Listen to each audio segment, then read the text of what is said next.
Salut et bienvenue sur cet épisode Café Papote, un épisode enregistré lors d'un de mes lives sur Instagram sur le compte Mercredi, diffusé sur le podcast S'élever en même temps que son enfant.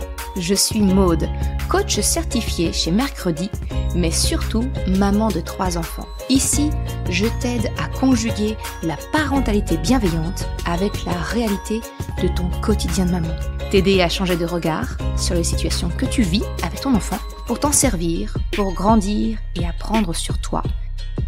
Hey, salut! Je suis contente de te retrouver pour ce nouvel épisode Café Papote. Alors, j'espère que le son est ok.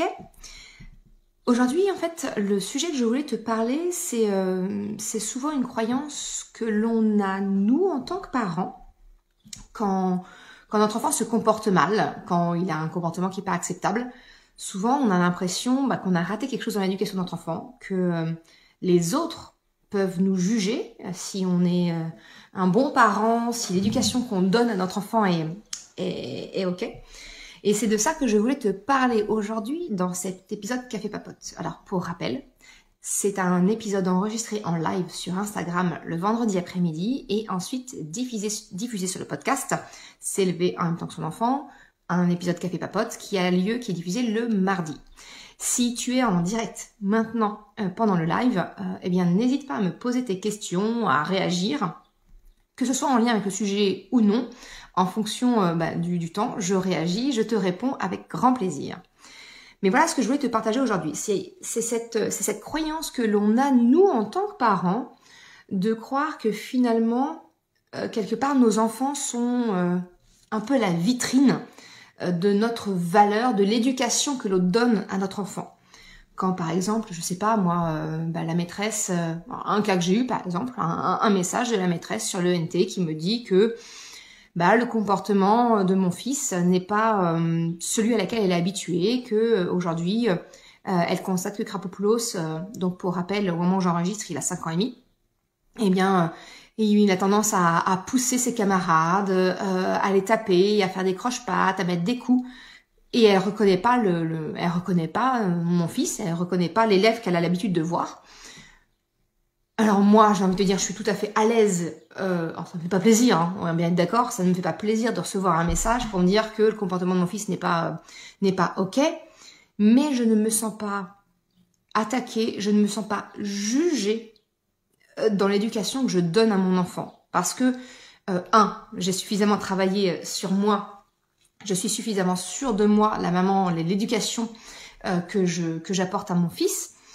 Mais effectivement, je sais que c'est quelque chose qui a tendance à nous activer quand on reçoit un avis, même quelquefois juste un regard. Tu sais ce regard des autres parents, des autres grands-parents ou autres qui passent et qui voient ton enfant qui te tape la honte finalement par son comportement. Eh bien, souvent le réflexe qu'on a nous en tant que parents, c'est de se sentir jugé. Jugé à travers le comportement de notre enfant sur comment on l'éduque, nos valeurs, voilà.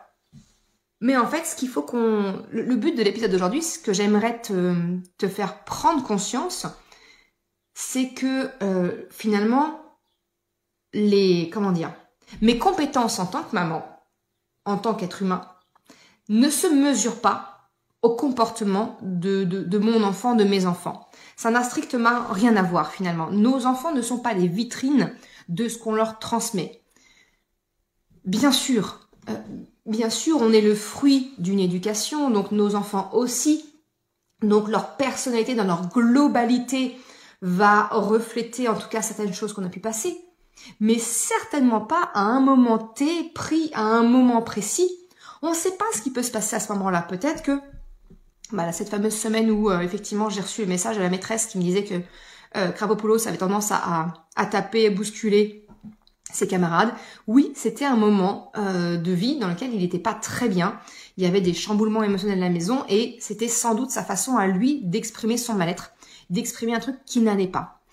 Quand tu vois un enfant qui se roule par terre au parc parce qu'il ne veut pas partir, qu'il pique une comédie dans le supermarché parce que sa maman ou son papa lui a refusé tel ou tel paquet, en fait, c'est un instant T qui n'est pas représentatif de la personne en son entier, de ton enfant. Déjà, rien que, la base, c'est de se dire, finalement, le comportement d'un enfant n'est pas le reflet de son entière personnalité. C'est le reflet d'un instant T, de comment il vit, ou il vit mal certaines choses. Donc déjà, ça ne veut rien dire de l'enfant lui-même. Ça ne veut pas dire que ton enfant est mal élevé, ça ne veut pas dire que c'est un enfant roi, un enfant tyran ou que sais-je. Non. C'est qu'à l'instant T, quand ton enfant a un comportement inacceptable, c'est que il vit un moment difficile, c'est qu'il est dépassé émotionnellement et il ne sait pas l'exprimer autrement. Il vit quelque chose à ce moment-là. Donc déjà, ça ne veut rien dire concernant ton enfant. Et donc, tu le comprends avec le sujet que je t'ai dit, le sujet d'aujourd'hui, c'est que ça ne veut aussi rien dire du parent que tu es.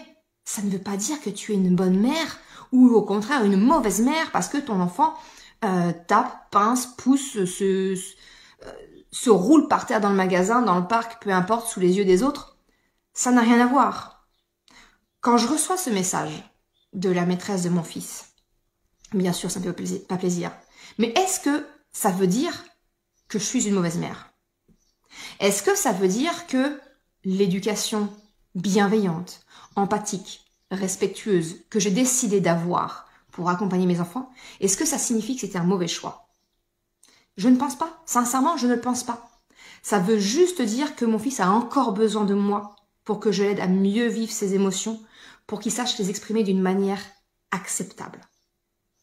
Je ne sais pas si ça te parle, toi qui es en live ou toi qui m'écoutes après sur le podcast. Je serais curieuse d'avoir ton retour, d'avoir peut-être tes questions sur le sujet. Mais cette question de cette valeur que l'on se donne, bonne ou mauvaise, hein, en tant que parent, à travers le comportement de nos enfants, finalement, ce n'est rien moins, selon moi, qu'un piège finalement dans lequel on tombe et qui va venir polluer, j'ai envie de dire, la relation que tu peux avoir avec ton enfant. Parce que comme il y a cette notion de jugement qui va venir se greffer dessus, ça veut dire que tu vas encore plus, être attentive au regard des autres te concernant à travers le comportement de ton enfant.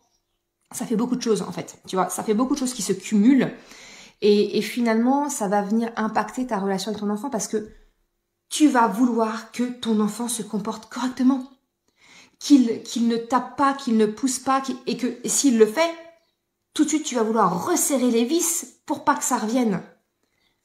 Mais en fait, c'est pas le comportement de notre enfant qu'il faut qu'il cesse et qu'il ne se reproduise pas. J'ai envie de te dire, c'est pas la première intention. Ça va être une conséquence. C'est-à-dire que notre enfant, si on fait ce qu'il faut, ne va pas reproduire ce comportement. Mais si on focalise toute notre attention sur le comportement et non sur les causes qui ont généré ce comportement, eh ben en fait on ne répond pas à la question. Tu comprends? C'est un peu comme si on mettait un pansement sur une fracture ouverte. Effectivement, on ne voit plus le sang couler. Et pour autant, ça va pas résoudre le problème. Donc en fait, le piège de porter de la valeur à nos choix éducatifs, à qui on est, à travers le comportement à un instant T de notre enfant, eh bien ça va venir vraiment, ça va venir polluer. J'ai pas d'autres mots qui me viennent en tête.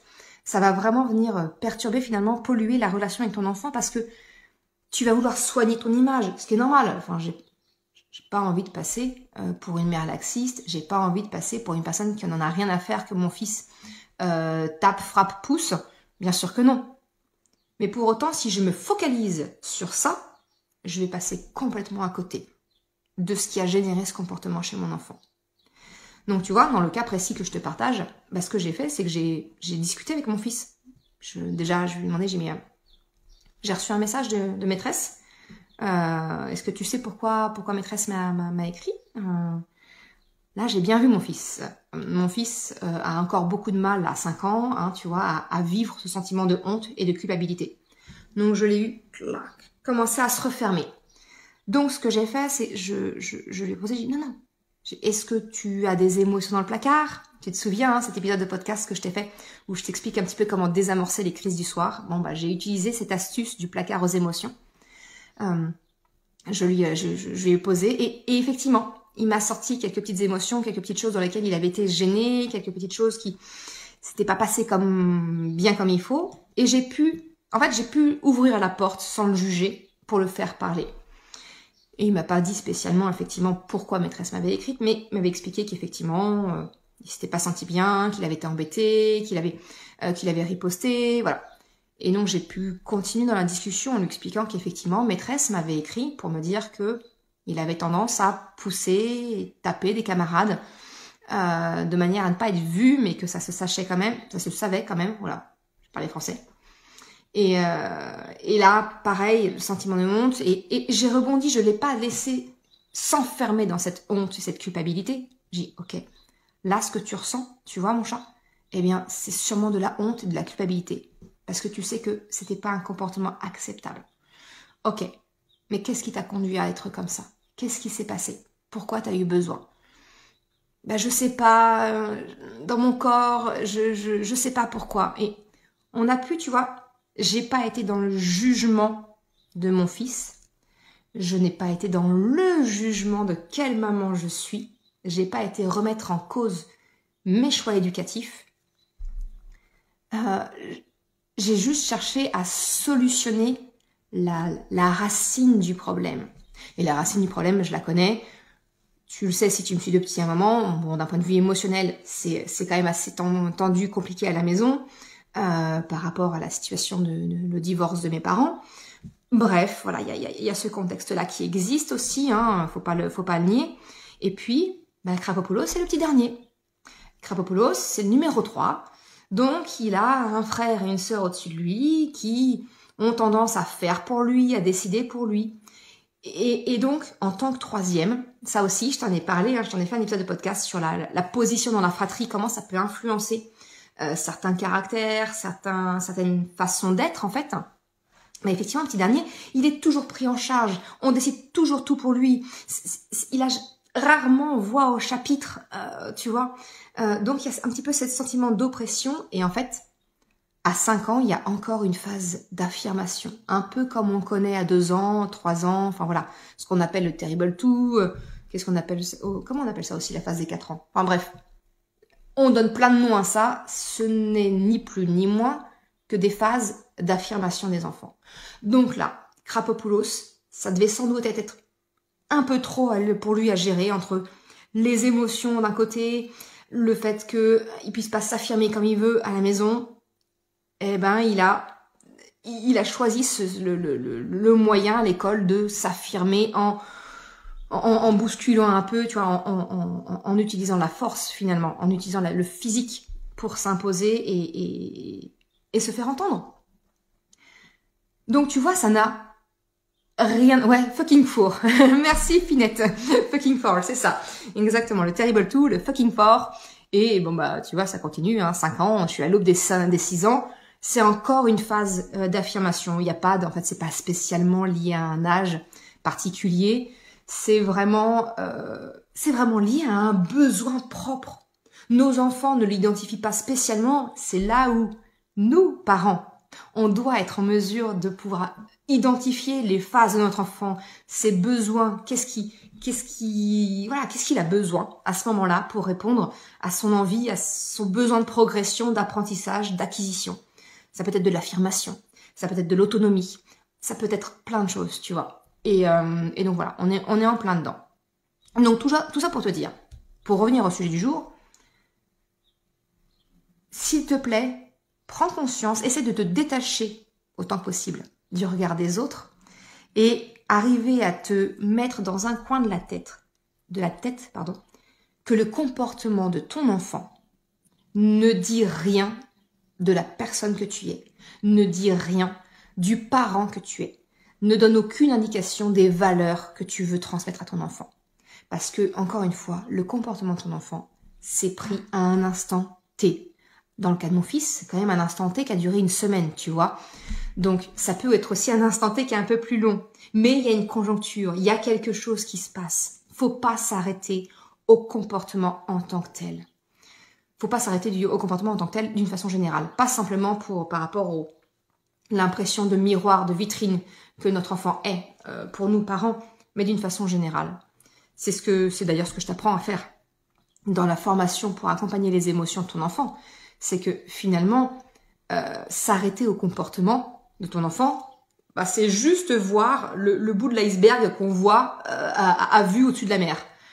Le problème, c'est pas tant l'iceberg qui est au-dessus. Le problème, c'est tout l'iceberg qui est sous la mer, que tu ne vois pas, qui va venir te défoncer la coque et te faire couler. D'accord? Donc, il faut vraiment aller plus loin que le simple comportement qui est visible. Il faut aller chercher ce qui se passe à l'intérieur dessous. Et qu'est-ce qui se passe? Eh bien, en fait, ce sont les émotions qui sont derrière. C'est quoi les émotions que vit ton enfant? Qui l'ont conduit à avoir ce comportement de se rouler par terre, de taper, de pincer, de crier, de tout ce que tu veux bien. Et ensuite, on va encore plus loin, un degré encore en dessous. Qu'est-ce qui a généré ces émotions chez ton enfant qui ont conduit à ce comportement-là? C'est quoi? Est-ce que c'est une valeur qui a été heurtée? Par exemple, il a vu quelqu'un malmener un autre, une valeur d'injustice ou autre, c'est pas juste ou autre, ça a déclenché. Est-ce que c'est un besoin qui n'est pas répondu? Là, je te parlais le cas de mon fils, c'était clairement un besoin. Hein. C'était un besoin finalement d'affirmation de soi, dire j'existe pour moi, j'ai pas besoin, je suis pas un bébé, j'ai pas besoin qu'on décide pour moi, qu'on me dise quoi faire, où faire. Non, j'existe pour moi. Ça peut être un besoin d'autonomie, notamment à cette période cruciale des 18 mois, 2 ans, là, c'est vraiment un besoin flagrant d'autonomie parce que l'enfant sort du stade bébé où on décide quand est-ce qu'on le couche, quand est-ce qu'on le nourrit, quand est-ce qu'on le change, tu vois. Et à un moment donné, non, je veux reprendre du pouvoir, je veux décider moi quand je veux aller aux toilettes. Je veux décider moi de quand je veux manger, de ce que je veux manger, voilà. Tu vois, ça c'est un besoin d'autonomie par exemple. Donc, tout ça pour dire. Encore une fois, tu le sais, les épisodes Café Papote, je ne les prépare pas. Je prends juste un sujet, quelque chose qui est passé dans mon quotidien ou une question que tu m'as posée. Parce que, encore une fois, si tu vas sur merrecredi.com/confidence au pluriel, tu peux me poser tes questions et je m'en sers aussi d'inspiration pour les épisodes Café Papote. Et donc, ils ne sont pas préparés. Je prends le sujet et je blablate. Je suis avec toi en live sur Instagram. Je réponds à tes questions. J'interagis avec toi et je te parle un petit peu de ce sujet. Donc, le sujet d'aujourd'hui, c'était vraiment ça. C'était essayer de t'aider à prendre conscience que le comportement de ton enfant n'est pas le reflet du parent que tu es, n'est pas le reflet de tes choix éducatifs. C'est pas parce que ton enfant se comporte mal c'est bien sûr, mais moi aussi, mes 3 enfants ont encore des comportements qui ne sont pas acceptables. J'ai envie de te dire, c'est comme ça qu'ils apprennent. C'est avec les erreurs, c'est avec les expériences qu'ils apprennent. Donc bien sûr, il y en aura encore et toujours. C'est ça, accompagner son enfant aussi. C'est dire, là, c'est pas le choix, c'est pas le meilleur choix que t'as fait. Hein. Clairement, on est bien d'accord. Voilà. Mais c'est de se dire que le comportement de ton enfant ne doit pas venir remettre en question ton choix éducatif. Si tu fais le choix d'une éducation bienveillante, empathique, avec respect de ton enfant, ne viens pas, s'il te plaît, en fait, le but pour moi, c'est vraiment de te dire, ne viens pas douter quand ton enfant est perçu dans un mauvais comportement en te disant, en fait, peut-être que l'éducation bienveillante, ça marche pas. Mais ça n'a rien à voir, en fait. Alors déjà, le vocabulaire de dire ça marche pas, c'est pas un appareil électrique, hein. Donc non, ça ne marche pas, ça ne fonctionne pas. C'est pas une technique, c'est une façon d'être. C'est pas une façon de faire, c'est une façon d'être avec son enfant. Et l'être, il y a des fois, on n'est pas tous dans le même niveau d'énergie. Des fois, on a mal dormi, donc on n'a pas le niveau de patience pour accueillir la meilleure façon qu'on aurait aimé. C'est pas grave.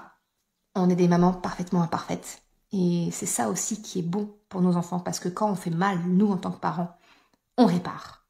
Et on est le modèle, du coup, pour nos enfants. Voilà ce que je voulais te partager aujourd'hui. Donc, s'il te plaît, arrête de te fustiger. Arrête de douter de toi, de tes compétences en tant que parent, quand, malheureusement, ton enfant a un comportement qui n'est pas acceptable. C'est vraiment ça, le message que je voulais te passer.